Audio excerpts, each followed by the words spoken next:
नमस्कार दोस्तों, संविधान के मूल अधिकार में आज हम आप लोगों को व्यक्ति के मूल अधिकार से संबंधित प्रावधानों के बारे में विस्तृत रूप से बताएंगे कि मूल अधिकार क्या है, किस कारण से संविधान में जोड़े गए। तो आपको बता दें, मूल अधिकार जो शासकीय शक्ति है, चाहे वो केंद्र द्वारा हो या राज्य द्वारा हो, उसी के द्वारा हमारे मूल अधिकारों की रक्षा की जाती है। दूसरी चीज, इस मूल अधिकार के द्वारा जो हमारे स्वतंत्रता के अधिकार हैं, ये निर्बंधित होते हैं, अर्थात इन पर रोक लगती है। दो चीजें हुई, एक ये कि सरकार द्वारा जो हमारे मूल अधिकार हैं इनकी सुरक्षा प्रदान की जाती है। दूसरी चीज, नागरिकों के जो मूल अधिकार हैं ये स्वतंत्रता को निर्बंधित करते हैं, अर्थात उसको कम करते हैं। निर्बंधित करते हैं अर्थात उसको कम करते हैं। इस प्रकार व्यक्ति और राज्य के बीच सामंजस्य बना रहता है। तो इसलिए मूल अधिकारों का उल्लेख या मूल अधिकारों को संविधान में जोड़ा गया। अब हम चर्चा करते हैं। सबसे पहले मूल अधिकारों की बात कहाँ की गई? तो सबसे पहले ब्रिटेन में 1215 में सम्राट जॉन द्वारा एक आधिकारिक पत्र जिसे मैग्ना कार्टा कहा गया, ये लाया गया और नागरिकों को कुछ मूल अधिकार उनको दिए गए। कहां पर? ब्रिटेन में। जॉन सम्राट थे, तो सबसे पहले 1215 में जॉन द्वारा इंग्लैंड में मूल अधिकारों का उल्लेख किया गया, जो विश्व का पहला लिखित दस्तावेज था। याद रखिएगा, क्या था? लिखित दस्तावेज था। फिर अमेरिका का संविधान 4 मार्च 1789 को बना, लेकिन इन्होंने तब मूल अधिकारों को नहीं अपनाया था, बल्कि 1791 में। कब अपनाया? 1791 में मूल अधिकारों को अपनाया। और भारत जो मूल अधिकार अनुसरण करता है वो अमेरिका के संविधान से अनुसरण करता है। दूसरी चीज, फ्रांस में सम्राट लुई 16वां को मूल अधिकारों को उल्लंघन के कारण 1789 में फांसी के फंदे पर चढ़ा दिया गया।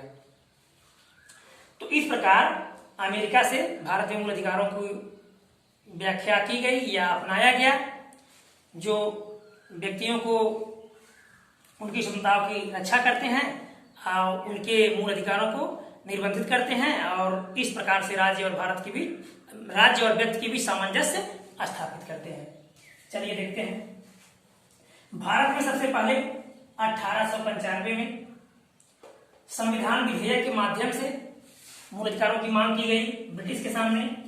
1925 में एनी बेसेंट जो कांग्रेस की पहली महिला अध्यक्ष थी, 1917 में बनी थी।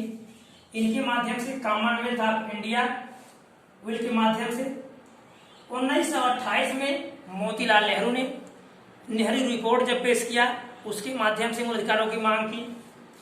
फिर दूसरा गोलमेज सम्मेलन जो लंदन में 1931 में आयोजित हुआ, और कांग्रेस की तरफ से महात्मा गांधी लंदन गए, उन्होंने मूल अधिकारों की मांग वहां की, लेकिन कोई बातें पूरी नहीं हुई। ठीक, इस प्रकार ये मूल अधिकारों की मांगे थी। अब हम देखेंगे कौन कौन से मूल अधिकार हैं।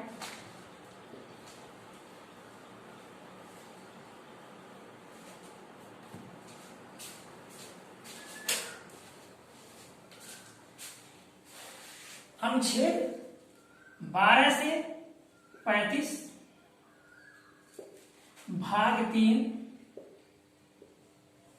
अनुच्छेद 12 से 35 भाग 3 मूल अधिकारों का उल्लेख किया गया है। इसमें नागरिकों को 6 मूल अधिकार दिए गए हैं। पहला है 14 से 18, अनुच्छेद 14 से 18 समानता का अधिकार। दूसरा स्वतंत्रता का अधिकार 19 से 22। तीसरा शोषण के विरुद्ध अधिकार अनुच्छेद 23-24। चौथा धार्मिक स्वतंत्रता का अधिकार अनुच्छेद 25 से 28। पांचवा संस्कृति तथा शिक्षा संबंधी अधिकार अनुच्छेद 29-30। और छठा संवैधानिक उपचारों का अधिकार अनुच्छेद 32। ठीक, अब इसके बारे में हम विस्तार रूप से जानेंगे। इसके पहले हम देखेंगे अनुच्छेद 12 क्या है। अनुच्छेद 12 है राज्य की परिभाषा।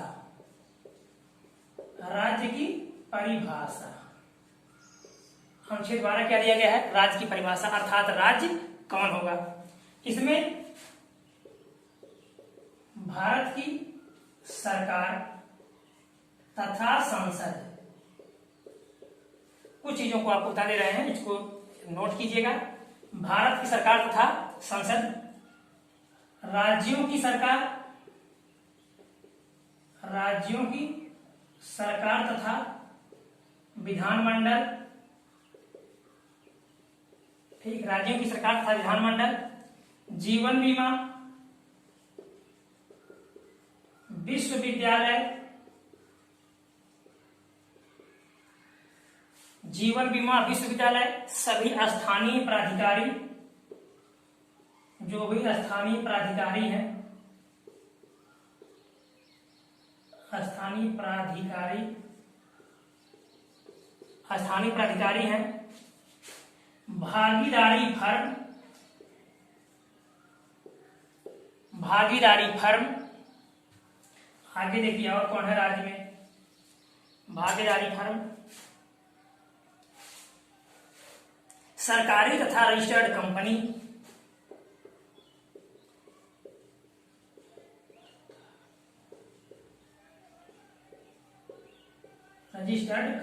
ठीक, सरकारी तथा रजिस्टर्ड कंपनी तमाम हैं जो लगभग रजिस्टर्ड हैं या सरकार द्वारा मान्यता प्राप्त हैं, तो उनको राज्य में सम्मिलित किया गया है। लेकिन राष्ट्रीय शैक्षिक और अनुसंधान संस्थान राज्य नहीं है, याद रखिएगा।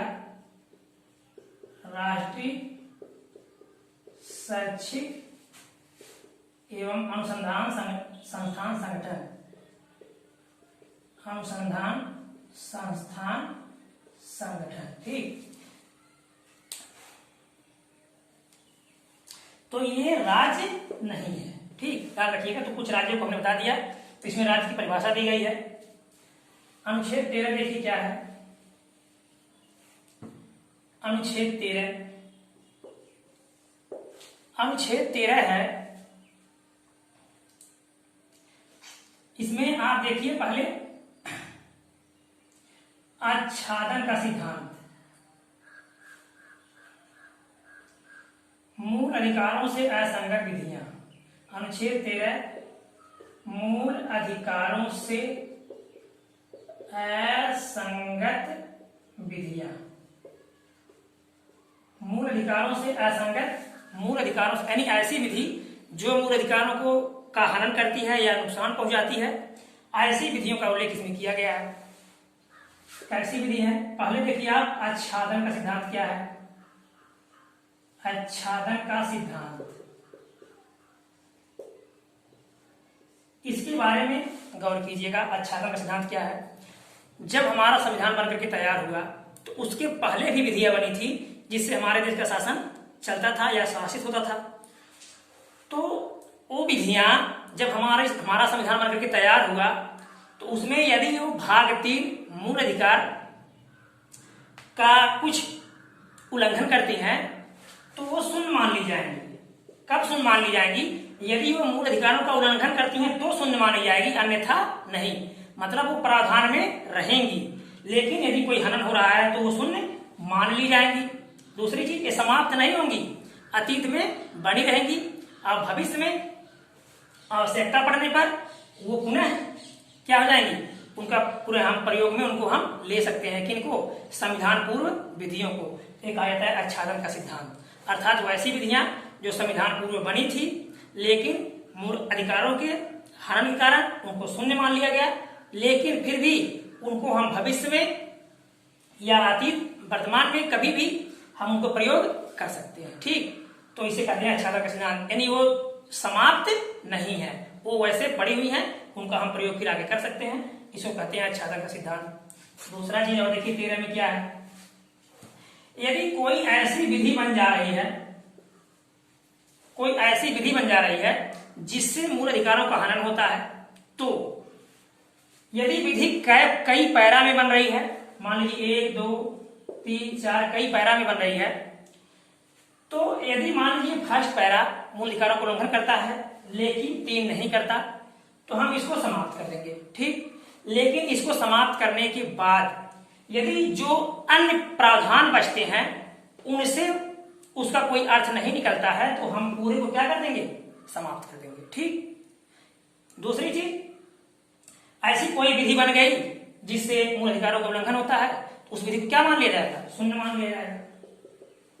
ठीक, इस प्रकार से जो मूल अधिकारों में बातें कही गई हैं कि संसद ऐसी कोई कानून नहीं बनाएगी जिससे मूल अधिकारों का हनन होता है, यदि मूल अधिकारों का हनन होता है तो विधि क्या मान ली जाएगी, शून्य मान लिया जाएगा।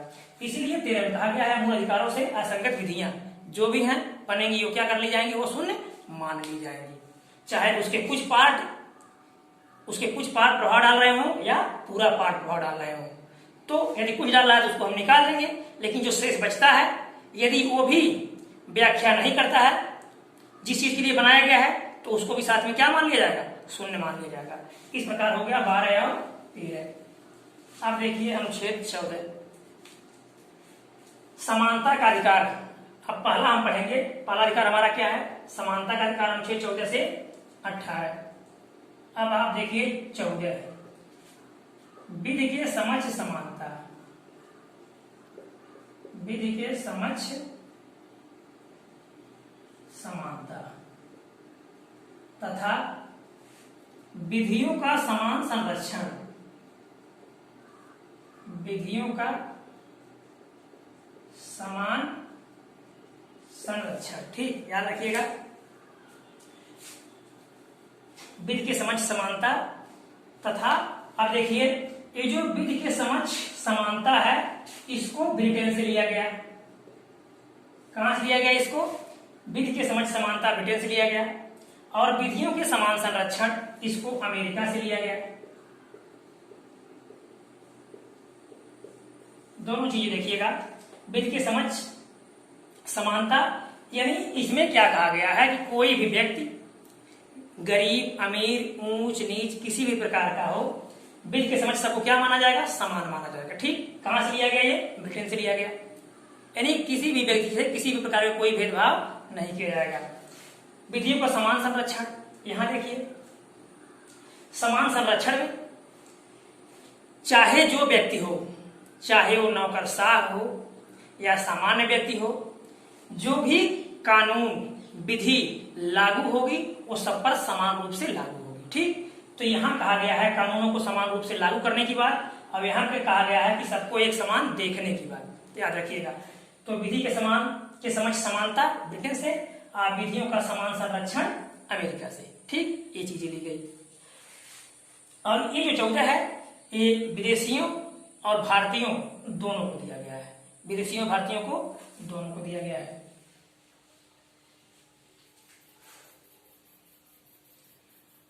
अनुच्छेद 15 क्या है, अनुच्छेद 15, अनुच्छेद 15 भारत धर्म मूल वंश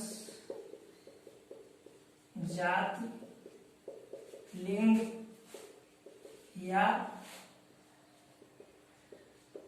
जन्म स्थान के आधार पर। ठीक, याद रखिएगा कितनी चीजें, धर्म मूल वंश जाति लिंग या जन्म स्थान के आधार पर कोई भी भेद नहीं करेगा। ठीक, यानी किसी भी व्यक्ति से भारत में किसी भी राज्य में उत्पन्न हुआ हो, किसी भी जाति का हो, किसी भी लिंग का हो, कोई भेद नहीं किया जाएगा। लेकिन एक याद रखिएगा, कोई भी राज्य या हम भारत स्त्रियों तथा बच्चों के लिए किसी क्षेत्र विशेष पर विशेष सुविधाएं प्रदान कर सकता है। ये चीजें तो कही गई, लेकिन जो महिलाओं और बच्चे हैं इनके लिए कुछ विशेष प्रावधान किया जा सकता है। ठीक, ये बातें कही गई हैं।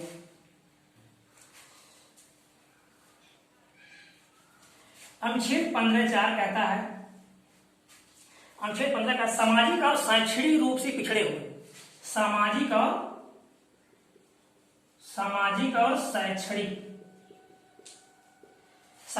शैक्षणिक रूप से पिछड़े हुए अनुसूचित जातियों जनजातियों के लिए विशेष प्रावधानों कर सकता है। ठीक, अभी देखिए यहाँ कहा गया ना कि धर्म मूल बस जाति लिंग स्थान पर कोई धर्म भेदभाव नहीं किया जाएगा, लेकिन यहाँ कहा जा रहा है कि स्त्रियों और बच्चों के लिए विशेष प्रावधान किया जा सकता है।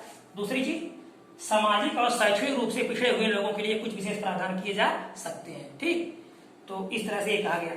16 देखिए क्या है।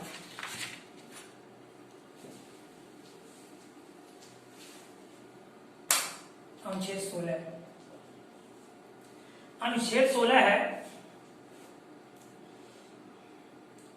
लोक नियोजन के विषय में अवसर की समानता।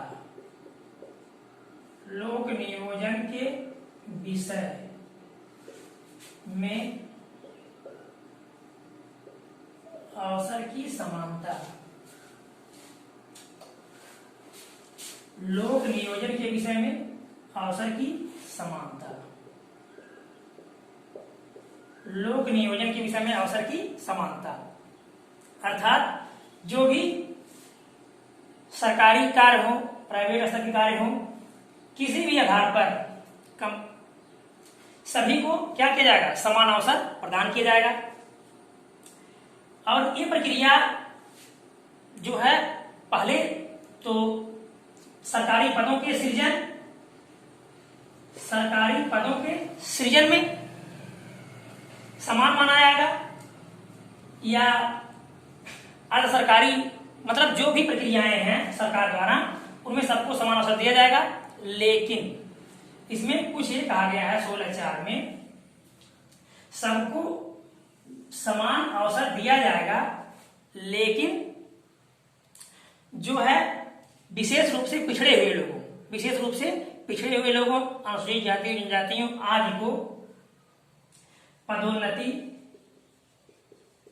वेतन, पदावनति आदि मामलों में भी प्रावधान कर सकता है। ठीक, मतलब ये कि यहां तो कहा गया है कि अवसर की समानता होगी, लेकिन समान रूप से पिछड़े हुए जातियों, अनुसूचित जातियों जनजातियों आदि को तो 16(4) के तहत पदोन्नति, वेतन, पदावनति, नियुक्ति आदि में कुछ विशेष प्रावधान किया जा सकता है। इसीलिए अनुच्छेद 340 के तहत पिछड़ा वर्ग आयोग का गठन किया गया है। पिछड़ा वर्ग आयोग का गठन किया गया है। ठीक, तो इस प्रकार 16 हो गया लोक नियोजन में अवसर की समानता।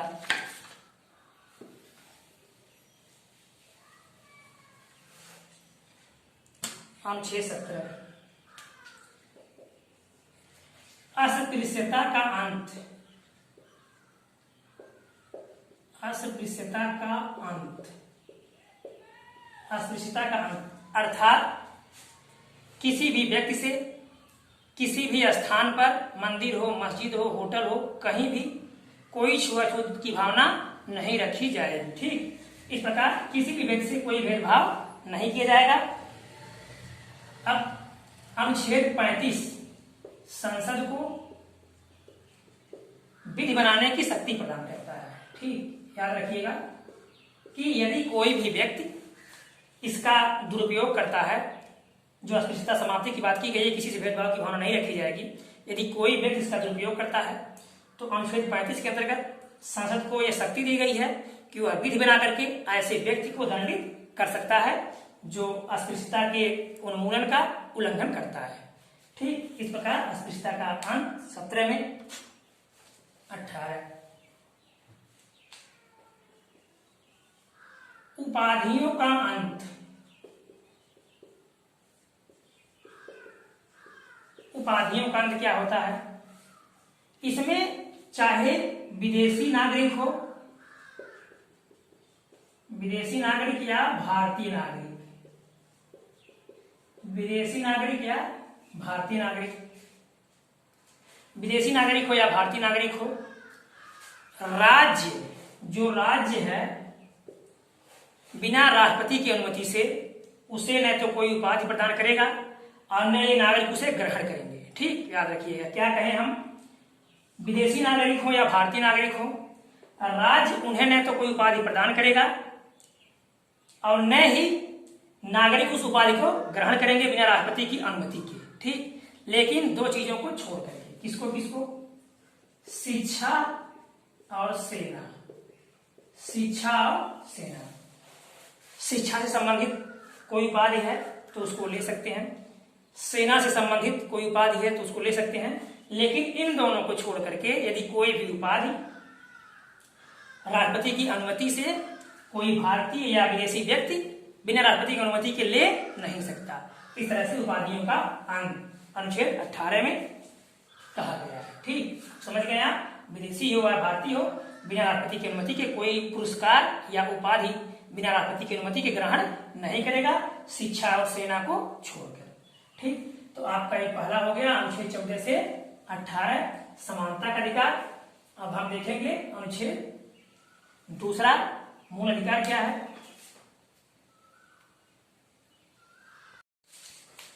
अब आगे देखेंगे समानता का स्वतंत्रता का अधिकार। अनुच्छेद 19 से 22 यानी 19, 20, 21, 22 किसका अधिकार है? स्वतंत्रता का अधिकार।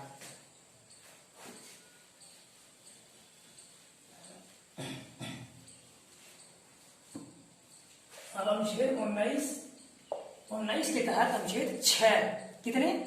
6 स्वतंत्रताएं दी गई हैं। 6 स्वतंत्रताएं। ठीक, 6 स्वतंत्रताएं, 6 स्वतंत्रताएं दी गई हैं।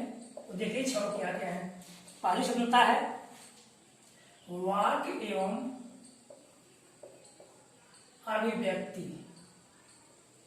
वाक एवं अभिव्यक्ति अर्थात अपनी भावनाओं को व्यक्त करने की क्षमता। आगे नंबर 2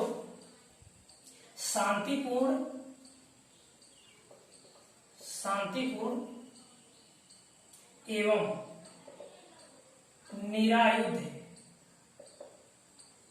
निरायुध सम्मेलन।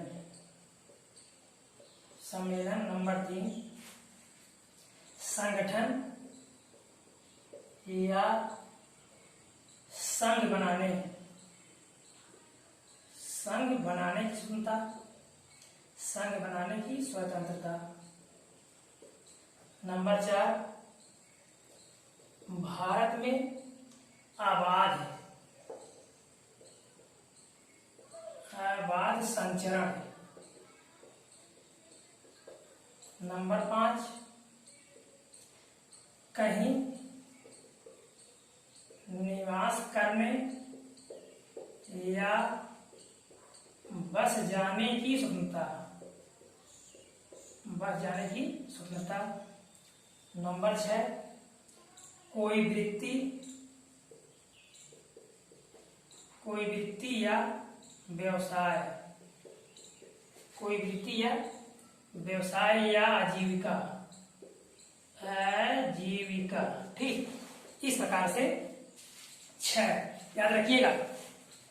पूरे मूल अधिकारों में 6 मूल अधिकार प्रदान किए गए हैं, वो तो हो गया, लेकिन 19 में भी 6 स्वतंत्रताएं प्रदान की गई है। पहला है वाक एवं अभिव्यक्ति। वाक मतलब होता है बोलना, अभिव्यक्त अपनी भावनाओं को व्यक्त करना। शांतिपूर्ण एवं निरायुध यानी बिना युद्ध के कहीं भी सम्मेलन हम कर सकते हैं।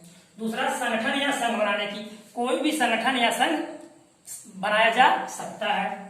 भारत में अबाध रूप से संचरण यानी भारत के किसी भी क्षेत्र में आने, रहने या बस जाने की स्वतंत्रता। कोई वृत्ति या व्यवसाय यानी कोई भी व्यक्ति, कोई जरूरी नहीं है कि वो जन्म से यदि किसी व्यवसाय में माता पिता लगे हो तो वही व्यवसाय करे, वो अपनी इच्छा अनुसार कोई भी वृत्ति या व्यवसाय या आजीविका अपना सकता है। इस प्रकार से ये दिया गया है। अब आप देखेंगे 19 फर्स्ट, तो 19 के तो 6 दिए गए हैं, लेकिन 19 फर्स्ट में प्रेस की स्वतंत्रता, प्रेस की स्वतंत्रता, प्रेस की स्वतंत्रता की बात की गई है। दूसरी चीज, राष्ट्रीय ध्वज को फहराने का अधिकार, राष्ट्रीय ध्वज को फहराने का अधिकार, एकांतता का अधिकार, एकांतता का अधिकार, एकांतता का अधिकार, यानी कोई भी व्यक्ति अपनी व्यक्तिगत जीवन अकेले में रह करके गुजार सकता है, लेकिन यह व्यक्ति की इच्छा के ऊपर निर्भर है। याद रखिएगा, यदि किसी की एकांतता का अधिकार का उल्लंघन हो रहा है, जैसे कोई व्यक्ति यदि कोई बात कह रहा है और उसकी बातों को फोन से टेप किया जा रहा है, तो अनुच्छेद 21 के तहत मूल अधिकारों का उल्लंघन होगा।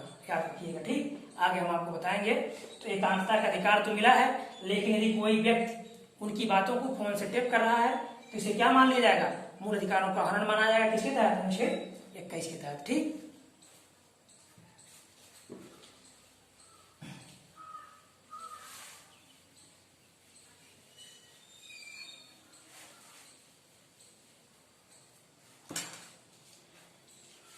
मतदाता को सूचना का अधिकार इसी में दिया गया है। मतदाता को सूचना का अधिकार, सूचना का अधिकार, ठीक। मतदाता को, जो व्यक्ति मतदान करता है, उसको सूचना का भी अधिकार दिया गया है। चुप रहने का अधिकार, चुप रहने का अधिकार किसके तहत है? ये सब 19 के तहत है। चुप रहने का अधिकार। आंखों देखा हाल प्रसारित करने का अधिकार, आंखों देखा हाल प्रसारित करने का अधिकार, ठीक।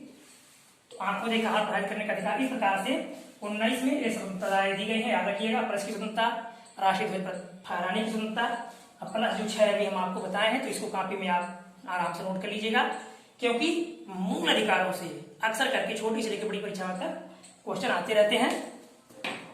आगे देखिए, अब 19 हो गया 20, अनुच्छेद 20, अनुच्छेद 20 है, अनुच्छेद 20 है दोष सिद्धि के संबंध में संरक्षण, दोष सिद्धि के संबंध में संरक्षण, संबंध में संरक्षण, दोष सिद्धि के संबंध में संरक्षण। इसमें यह कहा गया है दोष सिद्धि के संबंध में संरक्षण में कि जो व्यक्ति दोषी है, जो व्यक्ति दोषी है उसको एक अपराध के लिए दोबारा दंडित नहीं किया जाएगा। यदि एक बार वो सजा भोग चुका है तो दूसरी बार उसे सजा नहीं दी जाएगी, ठीक, पहली बात। दूसरी चीज, यदि दोषी व्यक्ति मान लीजिए आज अपराध किया हो, आज अपराध किया और आज के बाद विधि बन रही है, आज के बाद विधि बन रही है, तो वह इस आधार पर दोषी नहीं होगा कि उन्होंने गलत कार्य किया है। मतलब ये कि यदि गलती पहले किया हो और विधि बाद में बनती है तो व्यक्ति को उस आधारों पर दंडित नहीं किया जाएगा, ठीक। तो एक अपराध के लिए 2 बार सजा नहीं दी जा सकती। दूसरी चीज, विधि यदि बाद में बन रही है, अपराध उन्होंने पहले किया है, तो उसके लिए व्यक्ति को सजा नहीं दी जा सकती, ठीक। ये 20 में कही गई है बातें। अनुच्छेद 21 बहुत बड़ा है, थोड़ा अनुच्छेद 21 के बारे में बहुत बढ़िया से देखिए आप। अनुच्छेद 21, अनुच्छेद 21 है प्राण एवं दैहिक स्वतंत्रता का संरक्षण, दैहिक स्वतंत्रता का संरक्षण, स्वतंत्रता का संरक्षण, ठीक। प्राण एवं दैहिक मतलब शरीर से, प्राण माने अपनी आत्मा से सुरक्षा प्रदान की गई है। इसके तहत देखिए कितने प्रावधान किए गए हैं प्राण एवं दैहिक स्वतंत्रता के संरक्षण में। इसमें आपको चिकित्सा सहायता पाने का अधिकार, चिकित्सा सहायता पाने का अधिकार, अर्थात सरकार द्वारा चाहे चिकित्सा अस्पताल सरकारी हो या प्राइवेट हो, यदि कोई घायल व्यक्ति अस्पताल में पहुंच रहा है तो बिना पुलिस की उपस्थिति के, बिना कोई जांच किए उसका उपचार किया जाए। ठीक, यानी प्रत्येक व्यक्ति का एक हक है अनुच्छेद किसके तहत 21 के तहत कि उसको चिकित्सा सहायता मिले, चाहे वह अस्पताल प्राइवेट स्तर का हो या सार्वजनिक स्तर का हो। ठीक, चिकित्सा पाने का अधिकार। दूसरा, निःशुल्क खाद्य, निःशुल्क खाद्य, निःशुल्क खाद्य सामग्री, खाद्य सामग्री। यदि कोई व्यक्ति यदि खाने पीने में अपनी दिनचर्या में जो आम पूर्ति नहीं कर पा रहा है तो उसको अनुच्छेद 21 के तहत खाद्य सामग्री मिलने का अधिकार है। आश्रय मिलने का अधिकार, आश्रय मिलने का अधिकार, आश्रय मिलने का अधिकार भी दिया गया है 21 के तहत। यदि कोई व्यक्ति जिसके पास रहने के लिए आवास नहीं है तो आवास लेने का हक या भागीदार होगा किसके तहत, अनुच्छेद 21 के तहत। पुलिस कस्टडी में, पुलिस कस्टडी में यदि किसी व्यक्ति की मृत्यु हो जा रही है तो यह 21 के तहत उल्लंघन माना जाएगा। दूसरा चीज, धूम्रपान। यदि सार्वजनिक स्थान पर धूम्रपान किया जा रहा है तो मूल अधिकारों का उल्लंघन माना जाएगा। गर्भवती महिला, गर्भवती महिला का लिंग परीक्षण अनुच्छेद 21 के तहत मूल अधिकारों का उल्लंघन की श्रेणी में आता है। महिला कर्मियों का, जो महिला कर्मी है, महिला कर्मी चाहे वो सार्वजनिक हो या प्राइवेट हो, महिला कर्मियों का यौन शोषण किया जाना मूल अधिकार 21 के तहत मूल अधिकारों के उल्लंघन की श्रेणी में आता है। ठीक, तो इस प्रकार से आश्रय मिलने का अधिकार तो आपका अधिकार है, खाद्य सामग्री पाने का अधिकार, चिकित्सा सहायता पाने। लेकिन ये जो धूम्रपान है, यदि ऐसा कोई सार्वजनिक स्थान पे कर रहा है तो क्या माना जाएगा, ये उल्लंघन माना जाएगा। महिला पुलिसकर्मी का, महिला कर्मी का कार्यस्थल पर यौन उत्पीड़न उल्लंघन माना जाएगा। गर्भवती महिला का लिंग परीक्षण उल्लंघन माना जाएगा।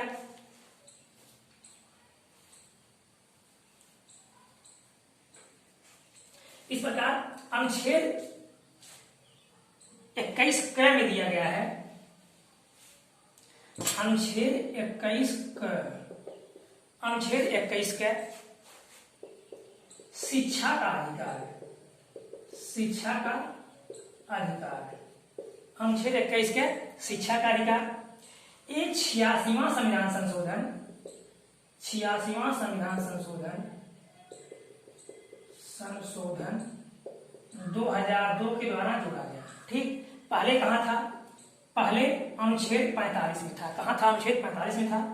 86वां संविधान संशोधन 2002 के द्वारा इसे मूल कर्तव्य बना दिया गया। ऐसा क्यों किया गया, क्योंकि जब अनुच्छेद 45 में था तो नीति निर्देशक तत्वों में सम्मिलित था जो राज्य का कर्तव्य होता है शिक्षा उपलब्ध कराना। यदि राज्य उसको शिक्षा उपलब्ध नहीं करा रहा है तो उच्चतम न्यायालय के पास बच्चा नहीं जा सकता, क्योंकि बहुत बच्चे ऐसे होते हैं जिनके जन्म के समय ही माता पिता या अभिभावक कोई नहीं रहता। तो ऐसे में यदि कोई उनका संरक्षक है, उनको शिक्षा नहीं देना चाह रहा है तो वो अपने लिए अपनी हक की लड़ाई लड़ सकता है, या उस बच्चे की तरफ से कोई भी व्यक्ति, उस बच्चे की तरफ से कोई भी व्यक्ति सुप्रीम कोर्ट या हाई कोर्ट में याचिका दायर कर सकता है कि बच्चे को प्राथमिक शिक्षा क्यों नहीं दी जा रही है। इसलिए इसको जो है 21 क में रख दिया गया। ठीक, क्योंकि 21 क के तहत ही हम लोग सुप्रीम कोर्ट या हाई कोर्ट जा सकते हैं अपने मूल अधिकारों की रक्षा के लिए। ठीक, इसलिए प्रत्येक माता पिता या अभिभावक का यह कर्तव्य है कि अपने बच्चे को प्राथमिक शिक्षा जरूर उपलब्ध कराएं। अब यह प्राथमिक शिक्षा 6 से 14 वर्ष तक, 1 से 8 तक है।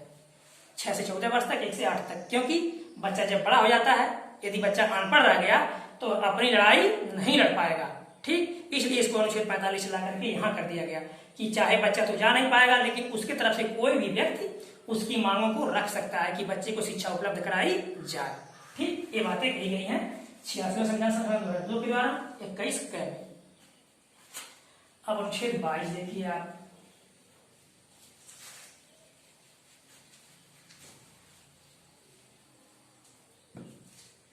अनुच्छेद 22, ठीक, अनुच्छेद 22 है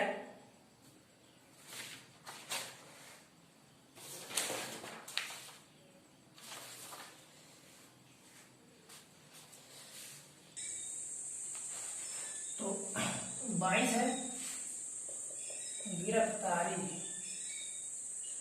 और निरोध से संरक्षण, निरोध से संरक्षण, ठीक।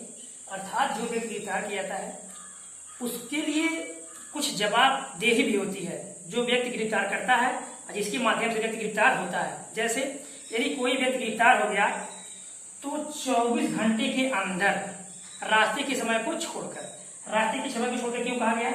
मान लीजिए रास्ता खराब हो, रास्ते में कोई नदी हो, नाला हो, मतलब रास्ते के समय को छोड़कर, यदि कोई परिस्थितियां रास्ते में आ जाती हैं उस समय को छोड़कर के जो व्यक्ति गिरफ्तार किया गया है उसको 24 घंटे के अंदर मजिस्ट्रेट के पास उपस्थित करना अनिवार्य होगा, ठीक। दूसरी चीज, जो विधि व्यवसायी हैं अपनी इच्छा अनुसार उसको रखने का अधिकार होगा। जो व्यक्ति गिरफ्तार हुआ है उसको जो विधि व्यवसायी, जिसको वकील बोलते हैं हम लोग, अपनी इच्छा अनुसार रखने का अधिकार होगा। दूसरी चीज, जो व्यक्ति गिरफ्तार किया गया है उसको गिरफ्तारी का कारण जानने का अधिकार होगा। और किसी भी व्यक्ति को, जो व्यक्ति बंदी बनाया जा रहा है, 3 माह तक, ख्याल रखिएगा, 3 माह तक कारावासित किया जा सकता है, 3 माह तक कारावासित किया जा सकता है। लेकिन कुछ मामलों में 3 माह से ज्यादा भी रखा जा सकता है, लेकिन 3 माह रखिएगा यार। 3 माह तक किसी भी व्यक्ति को किसी भी शक के आधार पर 3 माह तक गिरफ्तार किया जा सकता है और उसको कोर्ट में रखा या न्यायालय में या कैदी के रूप में रखा जा सकता है 3 माह तक। अन्य मामलों में जैसे तस्करी, कोई विदेशी तस्करी हो या आतंकवाद हो, ऐसे मामलों में यदि कोई व्यक्ति संलिप्त मिलता है तो संदेह के आधार पर उसको 1 साल से अधिक तक बंदी बनाया जा सकता है, सिर्फ शक के आधार पर। कब? जब विदेशी तस्करी हो या आतंकवाद हो। लेकिन सामान्य रूप से किसी भी व्यक्ति को 3 माह तक बंदी बनाया रखा जा सकता है, ठीक। ये है हमारा 22। अब हम देखेंगे इधर, हाँ, स्वतंत्रता का अधिकार हो गया। अब देखेंगे हम शोषण के विरुद्ध अधिकार, शोषण के विरुद्ध अधिकार, अनुच्छेद 23-24, शोषण के विरुद्ध अधिकार। 23 क्या है? अनुच्छेद 23, अनुच्छेद 23 है बलात् श्रम का निषेध। बलात् श्रम, बलात् मतलब जबरदस्ती, जबरदस्ती किसी भी व्यक्ति से कोई काम नहीं करवाया जा सकता, न व्यक्ति का दुर्व्यापार किया जा सकता है, यानी गलत तरीके से व्यक्ति को दास नहीं बनाया जा सकता, उसका व्यापार नहीं किया जा सकता, ये सारी चीजें हैं। और न जबरदस्ती किसी से काम करवाया जा सकता है। तो कहा गया है कि बलात् श्रम, किसी भी व्यक्ति से जबरदस्ती काम करवाया नहीं जा सकता। अनुच्छेद 24 क्या है? बालकों के नियोजन, बालकों के नियोजन, बालकों के नियोजन का संरक्षण, बालकों के नियोजन का प्रतिषेध, नियोजन का प्रतिषेध, नियोजन का प्रतिषेध, यानी किसी भी बालक को, ऐसे बालक को जिसकी आयु 14 वर्ष से कम है, किसी भी सार्वजनिक या प्राइवेट कारखाने में काम के लिए नहीं लगाया जा सकता, ठीक। इसके लिए कुछ दंड के प्रावधान किए गए हैं। और यदि कोई भी व्यक्ति होटल, रेस्तरां आदि स्थानों पे ऐसे बच्चों को लगाता है तो 20,000 रुपए तक के दंड का प्रावधान किया गया है, 20,000 रुपए तक के दंड का प्रावधान किया गया है। यानी 14 वर्ष से कम बच्चे को कारखानों, होटलों आदि में नहीं लगाया सकता। अब देखिए आगे है आपका धार्मिक स्वतंत्रता का अधिकार, अनुच्छेद 25 से 28, जो धर्म की स्वतंत्रता देता है। क्या देता है? धर्म की स्वतंत्रता देता है। थोड़ा इसको ध्यान से देखिए। अनुच्छेद 25 क्या है? अनुच्छेद 25 है व्यक्ति के अंतःकरण, व्यक्ति के अंतःकरण, अंतःकरण और धार्मिक क्रियाकलाप, धार्मिक क्रियाकलाप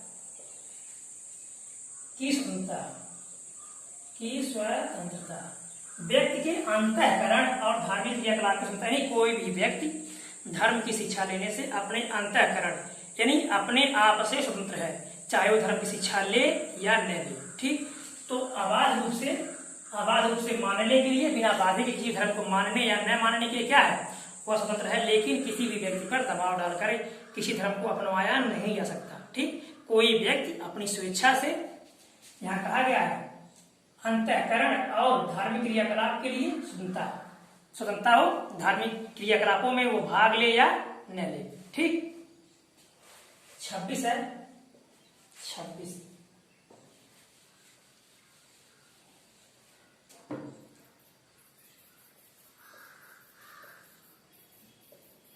धार्मिक संप्रदायों के प्रबंधन,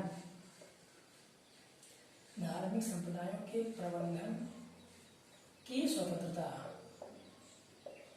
अर्थात कोई भी संप्रदाय अपने धर्म के लिए कोई भी जो है प्रबंधन या उसकी स्थापना कर सकते हैं। ठीक, यानी चाहे जिस धर्म के लोग हों वो अपने प्रबंधन के लिए वो स्वतंत्र है, कोई भी प्रबंधन हो कर सकते हैं। हम 27 है करों से छूट, करों से छूट, कोई भी यदि सार्वजनिक धार्मिक संस्थान है तो वहां किसी भी व्यक्ति से कर लेने के लिए बाध्य नहीं किया जाएगा, या और उपस्थित होने के लिए बाध्य नहीं किया जाएगा। तो व्यक्ति चाहे उपस्थित हो या न हो, या कर दे या न दे, लेकिन कैसा हो, सार्वजनिक हो। लेकिन यदि प्राइवेट है तो प्राइवेट संस्थान अपने अनुसार अपनी क्रियाएं कर सकते हैं, जो वहां की प्रक्रिया होगी। लेकिन सार्वजनिक कोई भी धार्मिक संस्थान में करों से छूट का प्रावधान किया गया है। 28 देखिए, 28 है शिक्षण संस्थानों के प्रबंधन,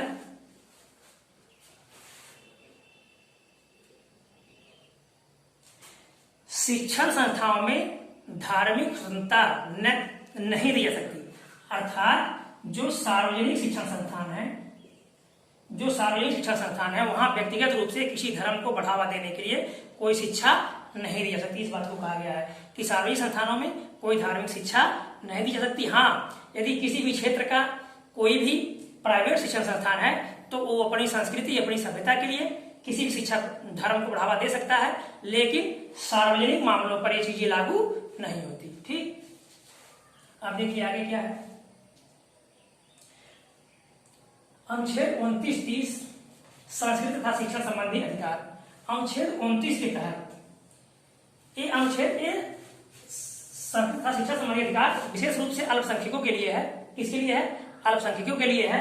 लेकिन जो 29 है वो कानूनी रूप से बहुसंख्यकों को भी इसका अधिकार देता है कि अपनी भाषा, लिपि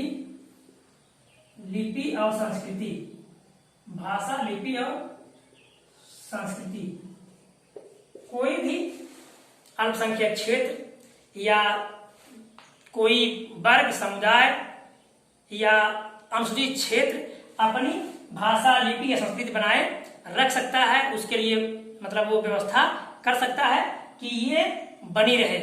लेकिन ये व्यवस्था सिर्फ अल्पसंख्यकों पर नहीं, बहुसंख्यकों पर भी लागू होती है कि वो अपनी भाषा, लिपि और संस्कृति को बनाए रखे। 30 में अल्पसंख्यकों के शिक्षण संबंधी प्रबंधन, शिक्षण संबंधी किसकी बात की गई है? प्रबंधन की बात की गई है, यानी अल्पसंख्यकों के शिक्षण संबंधी प्रबंधन की बात की गई है। आगे ये संवैधानिक विचारों का अधिकार, जिसे भीमराव अम्बेडकर ने संविधान की आत्मा कहा था, इसको हम अगले वीडियो में आपको बताएंगे, क्योंकि ये वीडियो बहुत बड़ा हो जाएगा तो आपको समस्या हो सकती है, इसलिए इसको हम अगले वीडियो में बताएंगे। लेकिन जो भी बताए हैं उसको आप विस्तार रूप से जैसे बताए हैं कॉपी बनाइएगा, उसको नोट कीजिएगा, हमारे साथ पढ़ते रहिए, क्योंकि अगर आप बार बार देखेंगे तभी कोई चीज तैयार होता है। और देखिए आपको बताना चाहेंगे कि जो अनुच्छेद 15, 16, 19, 29, 30, 15, 16, 19, 29, 30 सिर्फ भारतीय नागरिकों के लिए है, विदेशियों को प्राप्त नहीं है। ठीक, याद रखिएगा। वीडियो अच्छा लगा होगा तो सब्सक्राइब कीजिएगा, लाइक कीजिएगा, दोस्तों को शेयर कीजिएगा।